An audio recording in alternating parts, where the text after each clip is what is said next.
nuestra consagración a Jesús por María, por el método de San Luis María Guiñón de Montfort. El día de hoy vamos a tratar un tema muy importante, el tema de la cultura de la vida y de la muerte. El mundo de hoy nos ha vendido muchas falsas verdades. Una de aquellas es como el aborto es solución para la vida. También los anticonceptivos y demás cosas que han destruido el alma y las familias. Entonces vamos a aprender un poco más. Veamos nuestra lección. Bienvenidos nuevamente a su consagración. Hoy vamos a desarrollar el tema de la cultura de la vida y de la muerte. Vamos a tomar uno de los textos de San Juan Pablo II, el Evangelio de la Vida. Les recomiendo a todos que puedan utilizar este texto, este documento papal, para enriquecer y afianzarse más en este tema tan importante. La cultura de la vida es la sociedad que difunde el valor de la vida y de la dignidad humana. Cada católico debe difundir el Evangelio de la vida del que habló San Juan Pablo II. Jesús, nuestro Señor, dijo en Juan 10:10, he venido para que tengan vida y la tengan en abundancia. La vida es la fuerza también del creyente. La vida es el don grande que Dios nos ha dado. Dice San Juan Pablo II, todo hombre abierto sinceramente a la verdad y al bien, aun entre dificultades e incertidumbres, con la luz de la razón y no sin el influjo secreto de la gracia, puede llegar a descubrir en la ley natural escrita en su corazón el valor sagrado de la vida humana, desde su inicio hasta su término. Esto significa ser co-creadores con Dios, esto significa defender la vida, esto significa amar la vida. Nosotros como católicos debemos de saber que defendemos la vida desde su inicio hasta su término, como diría San Juan Pablo II, que él trataba siempre de hablar para todas las personas, hasta los no creyentes. Nosotros podemos decir que creemos en la vida desde su concepción hasta su muerte natural. No creemos que el hombre tiene el derecho de acabar con la vida de los demás. Él mismo dice que parte de la política, parte de los gobiernos deben de reconocer este derecho y que este es el derecho fundamental para todas las sociedades. Y San Juan Pablo II dirá con mucha fuerza y mucho hincapié, todo lo que se opone a la vida, como los homicidios de cualquier género, los genocidios, el aborto, la eutanasia y el mismo suicidio voluntario, todo lo que viola la integridad de la persona humana, como las mutilaciones, las torturas corporales y mentales, incluso los intentos de coacción psicológica, todo lo que ofende a la dignidad humana, como las condiciones infrahumanas de vida, los encarcelamientos arbitrarios, las deportaciones, la esclavitud, la prostitución, la trata de blancas y de jóvenes, también las condiciones ignominiosas de trabajo, en las que los obreros son tratados como meros instrumentos de lucro, no como personas libres y responsables. Todas estas cosas y otras semejantes son ciertamente oprobios, que al corromper la civilización humana deshonran más a quienes los practican que a quienes padecen la injusticia, y son totalmente contrarios al honor debido al Creador. Aquí San Juan Pablo II habla de todo lo que se opone a esta cultura de la vida, a esta cultura que vivimos los católicos, a esta cultura que nosotros debemos defender. Y esta cultura que contraría, esta cultura que está invadiendo la sociedad, que tiene parte del espíritu mundano, que por eso ustedes están viendo este tema en este primer bloque, es la cultura de la muerte. La cultura de la muerte va a justificar de muchas formas la muerte de toda persona, sobre todo la muerte de Dios en las almas. La cultura de la muerte es el término que emplea San Juan Pablo II para definir esta cultura del descarte, esta cultura del rechazo, que precisamente también el Papa Benedicto XVI y el Papa actual, su Santidad Francisco, ha desarrollado también este término, la cultura del descarte. Las personas hoy por hoy valoran a otra persona según la utilidad que ésta les ofrece, según cuánto beneficio me puedan traer. Ya no consideramos la dignidad humana como un valor, como algo sagrado de cada ser viviente, de cada ser humano, sino como una utilidad. Entonces rechazo lo que para mí sea incómodo o lo que cambie mis planes. Hoy por hoy el desarrollo de las personas no se evalúa en cuanto a su dignidad, en cuanto a su integridad humana, sus valores humanos, sino en cuanto más dinero y poder tengan. Si alguien va a interferir contra mi poder, independencia, libertad o dinero, yo la voy a descartar a esta persona. Dice San Juan Pablo II, en efecto, si muchos y graves aspectos de la actual problemática social pueden explicar en cierto modo el clima de extendida incertidumbre moral y atenuar a veces en las personas la responsabilidad objetiva,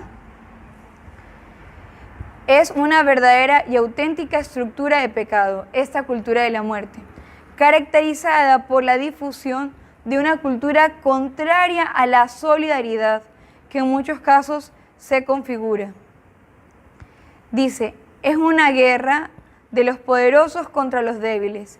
La vida que exigiría más acogida, amor y cuidado es tenida por inútil, como la de los niños, o considerada como un peso insoportable y por tanto despreciada de muchos modos. Quien con su enfermedad, con su minusvalidez o más simplemente con su misma presencia pone en discusión el bienestar y el estilo de vida de los más aventajados, tiende a ser visto como un enemigo del que hay que defenderse o a quien hay que eliminar. Dice San Juan Pablo II, dando la definición de esa cultura de la muerte. Podemos reducirla con los siguientes términos. Esta es la cultura que exalta la lujuria, que prohíbe la fecundidad, en palabras de Chesterton. Es la cultura que cree destruir a la familia y acabar con la vida humana, desde su concepción.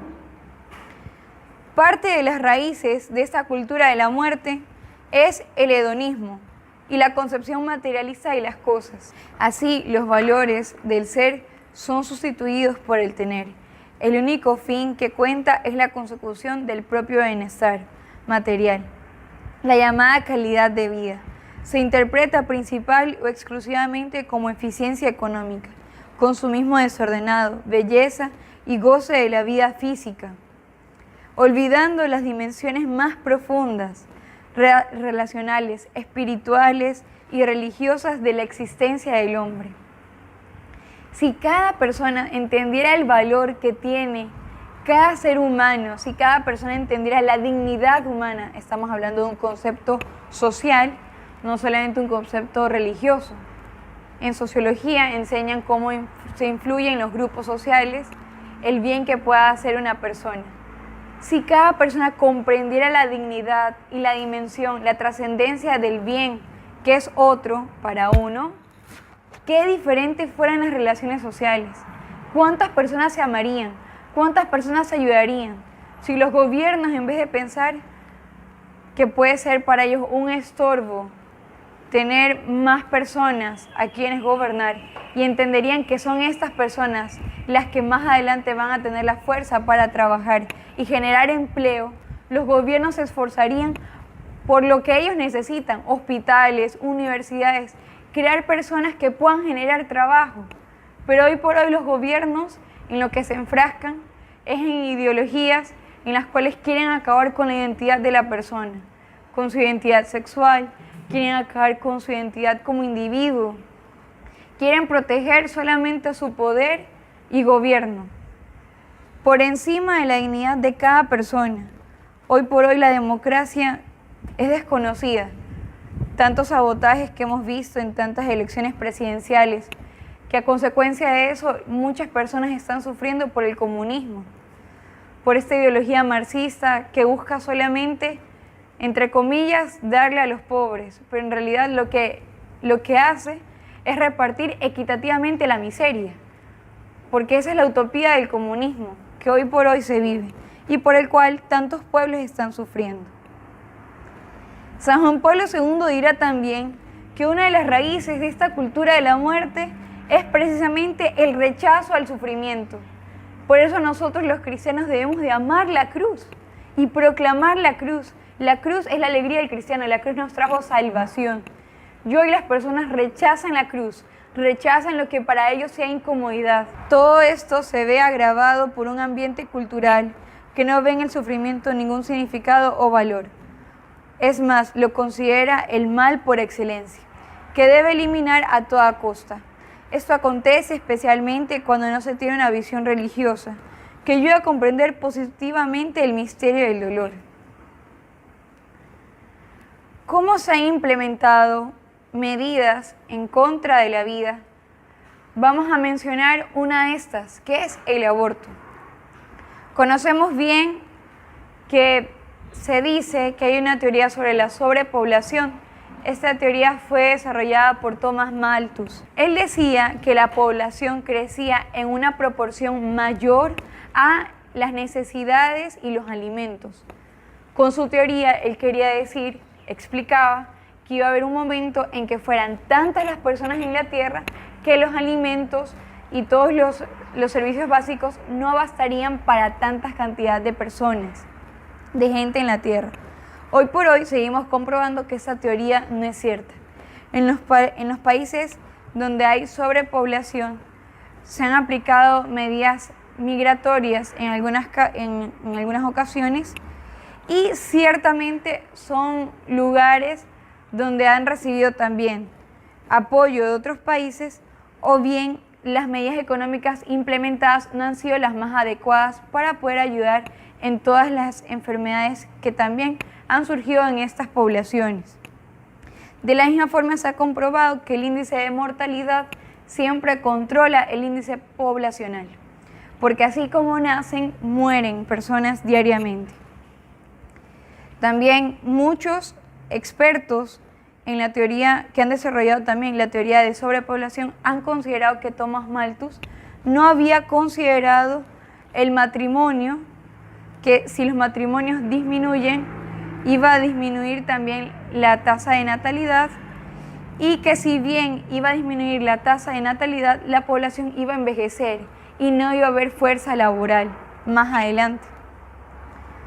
De la misma forma, destacan que Thomas Malthus no ha considerado también todo lo que se ha desarrollado a través de las guerras y los enfrentamientos bélicos. De esta forma, esta teoría sigue siendo falsa. No ha llegado realmente a ser comprobada. Muchos expertos, debido a esta teoría de la sobrepoblación mal estudiada, han dicho la necesidad de implementar medidas contra la natalidad, contra el crecimiento poblacional. Una de las medidas que los países han querido implementar, lamentablemente, es el aborto. El aborto, conocido como la interrupción del embarazo, cuando nosotros debemos de saber que el aborto en realidad es el asesinato de un niño en el vientre de su madre.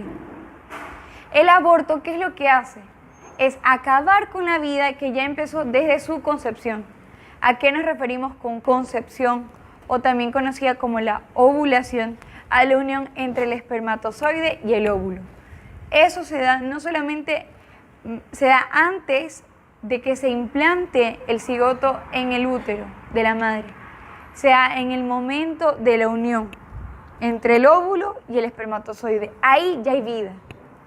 Es impresionante cómo personas que han estudiado la unión entre el espermatozoide y el óvulo han visto cómo sale como un flash, como una luz incandescente en el momento de esta unión. Se da en pocos segundos, pero cuando esto sucede, hay una luz. Nosotros podemos decir como creyentes que ahí Dios infundió vida, ahí está la porción divina de Dios en otra persona, porque Dios le da aliento a cada persona. Entonces en ese momento nosotros podemos decir con claridad, infunde vida. Los médicos, los doctores que han visto, que han tenido la gracia de ver esto, que no son creyentes, dicen, realmente ahí empieza la vida. Realmente ellos no se pueden explicar cómo puede existir este rayo de luz, pero ellos mismos pueden afirmar, ahí hay vida. Ciertamente ya hay un movimiento biológico y luego podemos decir con certeza que va a haber un desarrollo biológico global. Se van a ir formando los órganos, el corazón, el pulmón, cada músculo. Gracias al avance de la ciencia, cuando las mamás se van a hacer ecografías, Ahora hasta se puede capturar en la pantalla de las ecografías la sonrisa del bebé, la sonrisa del niño. Se dice también que a las 10 semanas el niño ya experimenta todo dolor, todo dolor. El niño experimenta el más minúsculo dolor, él lo experimenta. El niño puede experimentar y puede sentir el dolor de la madre. El niño contiene un ADN diferente al de su madre porque es otra persona. Muchas mujeres, para defender que el aborto está bien, dicen que es su cuerpo, que ellas tienen que regir su cuerpo, que ellas tienen derecho a hacer lo que quieran con su cuerpo. Pues podemos decirles con claridad a todas estas mujeres que es cierto que es su cuerpo, pero hay otro cuerpo que está dentro de ellas, hay otra vida dentro de ellas y que es su hijo. Psicológicamente podríamos decir que ellas deberían defender esa vida por el mismo hecho de que ellas deben de proveerle a esa vida salud y bienestar. Si yo tuviera cerca mío una persona moribunda y yo tuviera la facilidad para ayudarle, filosóficamente hablando, psicológicamente hablando, socialmente hablando, yo tengo el deber de responsabilizarme por el bien de esa persona. Toda madre debe de responsabilizarse por el bien de su hijo.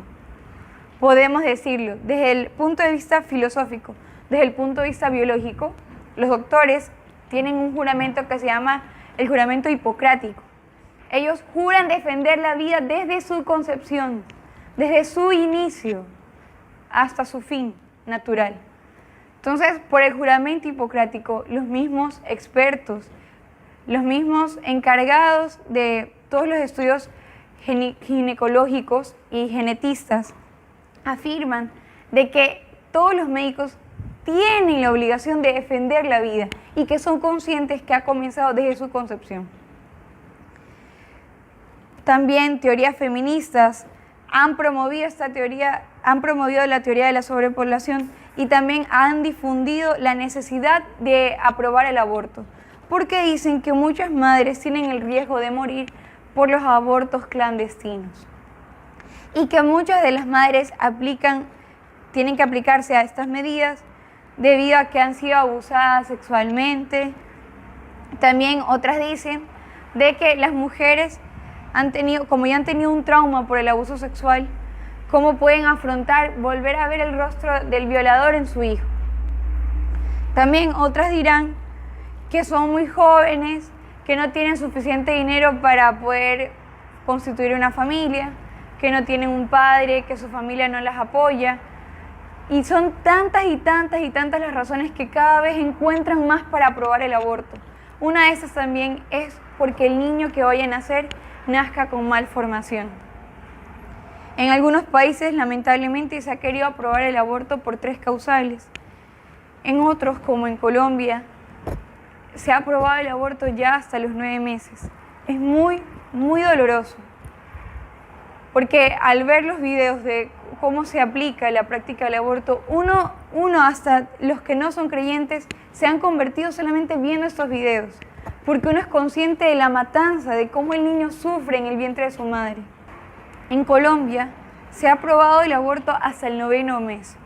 En países como Ecuador se ha aprobado el aborto lamentablemente en 3 causales, como son la malformación congénita, el abuso sexual y el hecho de que la madre sufra de demencia, que ella no sea consciente de la responsabilidad que ha contraído al tener un hijo. Muchas de las mujeres que han sido abusadas sexualmente no caen en embarazo. Muchas de las mujeres, por el mismo hecho de la coacción que hay psicológicamente y biológicamente, la mujer en ese momento no contiene las disposiciones necesarias como para poder estar en gestación. ¿Qué es lo que enseñan los científicos? Que la mujer en el momento de la violación, por la coacción que está recibiendo, el maltrato, el abuso sexual que está recibiendo, ella como no está dispuesta en esos momentos, muchas de las veces, bien, no está en su ciclo fértil y en muchas de las ocasiones, debido a esto, no hay la producción de óvulos como para que exista la concepción, y por eso en ocasiones no ha sucedido el embarazo. Ha sucedido el embarazo después de series de abusos sexuales, pero no ha sucedido el embarazo inmediatamente ha recibido un abuso sexual. Se ha comprobado también. Y muchas de las veces, este trauma de la violación sexual, hay varios testimonios que han presentado mujeres que han sido abusadas sexualmente, como sus hijos son aquellas quienes las han salvado de seguir sufriendo y seguir padeciendo por el dolor del abuso que han recibido. Muchas mujeres comentan, hay el caso de una joven que ella lamentablemente fue abusada por su papá y fue abusada por un tío durante su infancia en varias ocasiones. Luego, a los 12 años, ella queda embarazada y por una tía de ella que quería cubrir el crimen de su tío, ella aborta por primera vez. Luego, a los 15 años, vuelve a quedar embarazada por abusos sexuales de sus familiares. Y cuando vuelve a quedar embarazada, otra vez la familia le dice que ya venía la fiesta de sus 15, que ella no se podía ver con esa barriga, que ella debía de abortar. Esta joven va donde un sacerdote, le pregunta qué hacer, y este sacerdote la anima a que no siga asesinando a su hijo, porque ella misma le había comentado el dolor que le había traído el primer aborto que se practicó. Y también el sacerdote le explicaba cómo ella, afrontando el nacimiento de esta nueva persona, de su hijo, ella iba a poder salir adelante y dejar de sufrir esto, y debía denunciar a sus familiares que habían lamentablemente abusado de ella por tantos años. Esta joven cuenta que tuvo, por la misericordia de Dios, a su hijo. Su hija ahora actualmente ya tiene alrededor de 22 años. Su hija tiene 9 años y su pequeña, ella es la que le ha dado la fuerza para seguir adelante. Hoy es una emprendedora trabajadora. También terminó sus estudios tecnológicos y su hija, gracias a Dios, no nació con ninguna enfermedad, que también había riesgo de que naciera con alguna enfermedad congénita, y por eso también la alentaba a que la aborte. Otra joven, este es el caso, les voy a contar el caso de otra joven, que en cambio ella fue activista pro vida. Esta historia también nos enseña mucho a los católicos para ser verdaderos católicos y ser coherentes con lo que decimos. Ella era una activista pro vida. Luego se alejó del camino cristiano y tuvo un noviazgo con un joven que no compartía sus creencias. Es una joven estadounidense. Quedó en embarazo ella, cayó en actos impuros, y cayendo en estos actos impuros, quedando en embarazo, ella va a una clínica abortista, habiendo sido una activista pro vida. Va a una clínica abortista, y cuando estaba a punto de practicar el aborto, le estaban haciendo la ecografía para ver en qué semana estaba su bebé, que ella pensaba que era solo un bebé. Ella, en el momento que estaba acostada en la cama, escucha el llanto de un bebé atrás del consultorio donde ella estaba. Y cuando escucha el llanto del bebé, ella se levanta de la cama y le dice al doctor que no podía. Y el doctor, cuando le estaba tratando de pasar la máquina ultrasonido para poder distinguir en qué semana estaba su bebé, en ese momento la máquina se dañó. Ella le llama a esto el milagro que Dios tuvo para ella, para darle una segunda conversión, una segunda oportunidad. Ella se levanta, en ese momento le dice al doctor que no quería nada, va enseguida a una clínica para recibir ayuda, una clínica pro vida, recibe ayuda, y se da la sorpresa de que era un milagro ciertamente, porque no se había ido la luz, que la máquina se haya dañado, y el otro milagro es que no era un bebé, sino eran unas gemelas.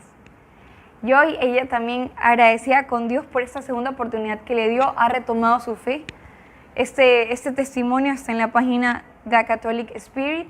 Es el testimonio de una joven estadounidense que fue activista pro vida, alejándose del camino de Dios, como le ha pasado a tantas personas. Se volcó a lo que ella quería, a lo que ella quería rechazar y a lo que ella sabía que estaba mal. Se volcó a eso, pero Dios la rescató y le dio la oportunidad y le da gracias a Dios y a la Virgen por sus 2 hijas, por este doble milagro, que se ha dañado la máquina ultrasonido y que Dios le haya regalado no solo un tesoro, sino 2. También sabemos que otro de los medios abortistas son las pastillas del día después. La anticoncepción será otro de los métodos que aplique la cultura de la muerte contra, entre comillas, la sobrepoblación, contra todo lo que se exponga a perder la dignidad de la mujer, que ella merece salir de la esclavitud de la maternidad, salir de la esclavitud del hogar. A través de la anticoncepción, que tanto se difunde ahora en el mundo, también se han desarrollado algunas enfermedades venéreas. Se ha desarrollado la promiscuidad entre los jóvenes, como lo pudieron haber visto en la clase de la castidad, cuando se desarrolló el tema de la castidad. Pudieron ver cómo se desarrollan todas estas enfermedades venéreas a causa de la promiscuidad sexual. Se difunde hoy por hoy la anticoncepción como uno de los métodos más seguros para no tener hijos, como si los hijos fueran una enfermedad de la cual tenemos que prevenirnos. Hoy por hoy se ven a los hijos de esta forma y es muy doloroso. Si uno le pregunta a los jóvenes, ¿cuántos hijos desea tener usted? La mayoría de los jóvenes dirán, una parejita, un niño, una niña. Y eso si es que están abiertos a la vida, entre comillas. Porque hoy por hoy los jóvenes dicen, no, yo quiero hacer mis estudios, yo hago mi masterado, saco mi PhD, y luego de eso yo me caso y ya, yo soy feliz con mi cónyuge, yo soy feliz con mi esposo, yo soy feliz con mi esposa. Hoy por hoy los jóvenes están cerrados a la vida. Y se han inventado cada vez más dispositivos en contra de la vida humana, como es el dispositivo intrauterino, la T de cobre. También conocemos el parche, las vacunas, todas estas medidas anticonceptivas, el condón, la pastilla del día después, ¿no? Y todas estas pastillas tienen una carga hormonal gigante. Es impresionante, pero uno se pone a investigar en internet qué es lo que hace la pastilla del día después. Y las mismas páginas dicen cómo se debe aplicar la pastilla del día después y cómo al día siguiente no puede ir a trabajar la persona que toma la pastilla del día después. Por la carga hormonal que tiene. Muchas mujeres han muerto por la pastilla del día después. Y eso no lo dicen ahí, te puedes morir. Poco más les falta decir eso. Pero ya son conscientes como para poner las graves consecuencias de la pastilla del día después. Pero tras eso les dice, las pueden conseguir gratuitamente en el servicio público. O sea, poco más les pueden poner un letrero. Puedes conseguir fácil tu muerte, no solamente la de tu hijo, sino la tuya. ¿Quieres venir a morir? Toma la pastilla del día después. Es una locura cómo las personas hoy por hoy solamente quieren acabar con la vida de otro y por la comodidad. Uno no es responsable de sus actos, pero sí quiere hacer a otros responsables de sus errores. ¿Y a quién le echan la culpa? Al niño. A un niño inocente, a un indefenso.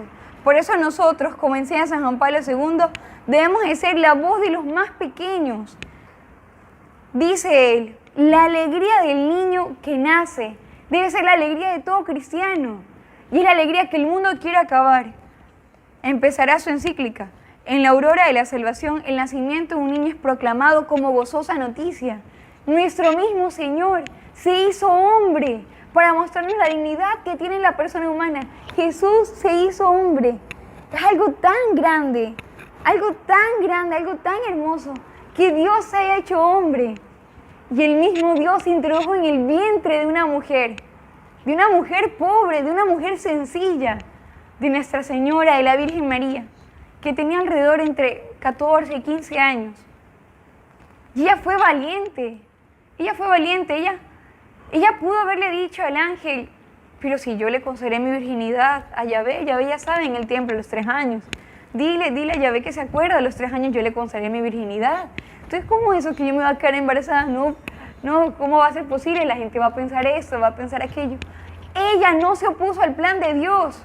Y porque ella no se opuso al plan de Dios, hoy por hoy nosotros tenemos la oportunidad de entrar al cielo, porque ella abrió las puertas del cielo para todos nosotros, por su fiat voluntas tua. por su he aquí la esclava del Señor.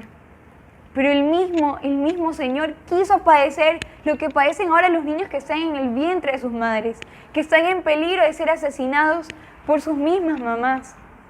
Nuestro Señor, como enseñan las Sagradas Escrituras, fue perseguido por Herodes.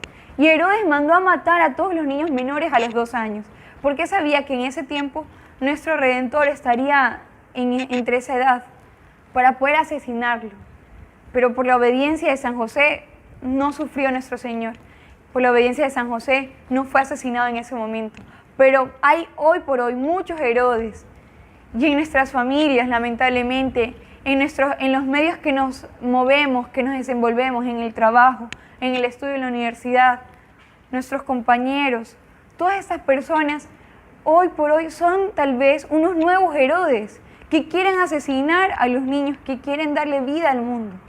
Muchos de los niños asesinados tal vez son los santos que hoy necesita la sociedad y por la cual la sociedad está tan corrompida, está tan dañada. Santa Catalina de Siena decía: gritad, gritad con 100.000 lenguas, porque por haber callado el mundo está podrido. Nosotros los católicos no podemos promover el aborto. Nosotros los católicos no podemos defender los anticonceptivos. No podemos decirle a nuestra hija, a nuestro hijo: toma, utiliza este condón, utiliza esta pastilla. Vamos, con esto se soluciona el problema que tienes. No es un problema ese niño. El problema que hay que solucionar está en su alma, está en el pecado que quiere cometer. Por el pecado es que hoy tantas personas están sufriendo. Por el pecado hay adulterio en los matrimonios. Por el pecado hay infidelidad. Por el pecado, contra lo que hay que luchar, contra el antídoto que tenemos que buscar es contra el pecado. Ese es nuestro enemigo principal. No es un niño que quiere darle vida al mundo, que quiere darle la esperanza a una mamá. Investigué el testimonio de un jugador de la NFL y este jugador se llama Benjamin Watson. Él es muy conocido en Estados Unidos de América y este jugador, Benjamin Watson, es padre de familia de 7 niños y él mismo ha luchado contra la cultura de la muerte en el medio de Hollywood. Él sabe que este medio busca difundir el aborto en muchas formas y él mismo públicamente ha dado su testimonio de que ningún hijo le trae mal a los papás y que ningún papá se va a arrepentir de tener un hijo. Jamás.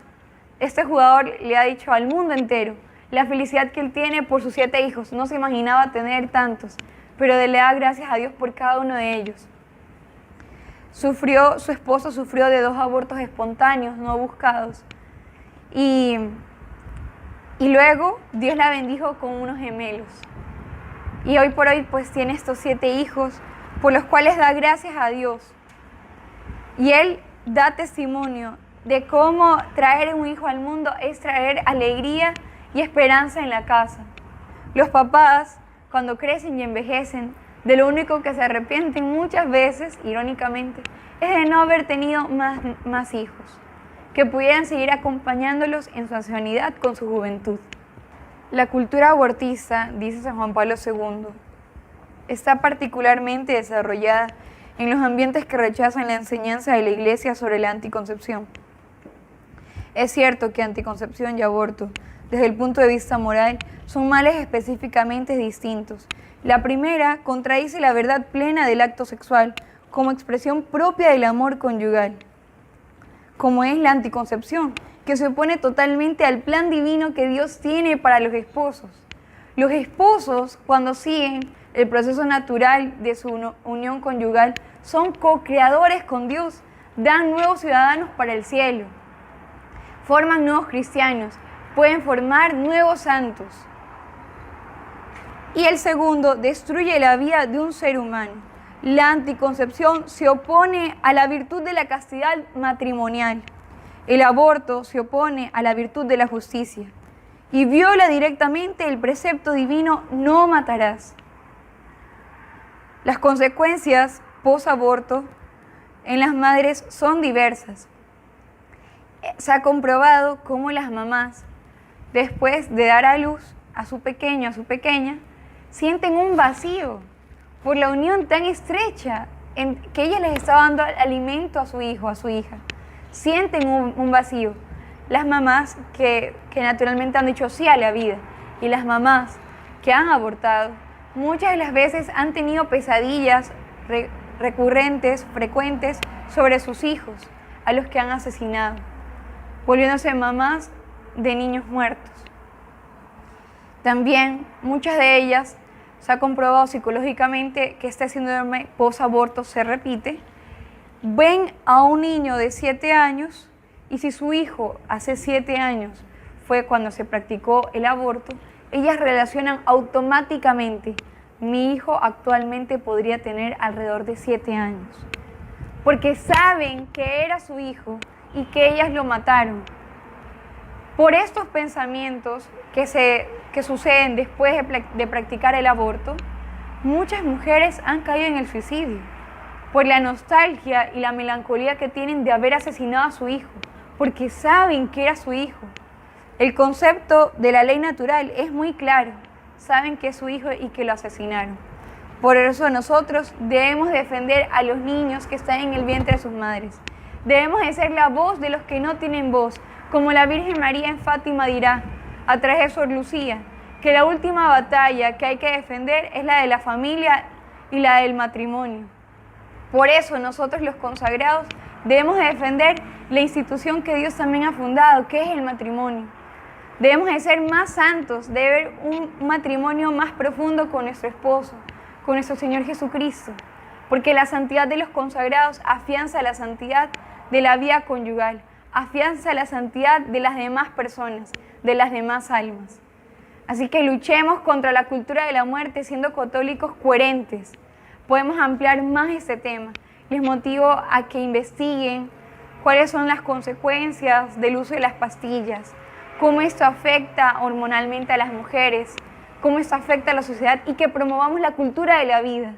Si hoy hubieran más familias numerosas, hubieran más consagrados a la iglesia, hubieran más santos, hubieran más trabajadores, cuán diferentes fueran las cosas. Si no pensáramos en nosotros mismos y no nos cerráramos al plan de Dios como lo hizo ella, que dijo: he aquí la esclava del Señor, y por ella nos vino la vida en abundancia que es Cristo. Que Dios y la Virgen les acompañen.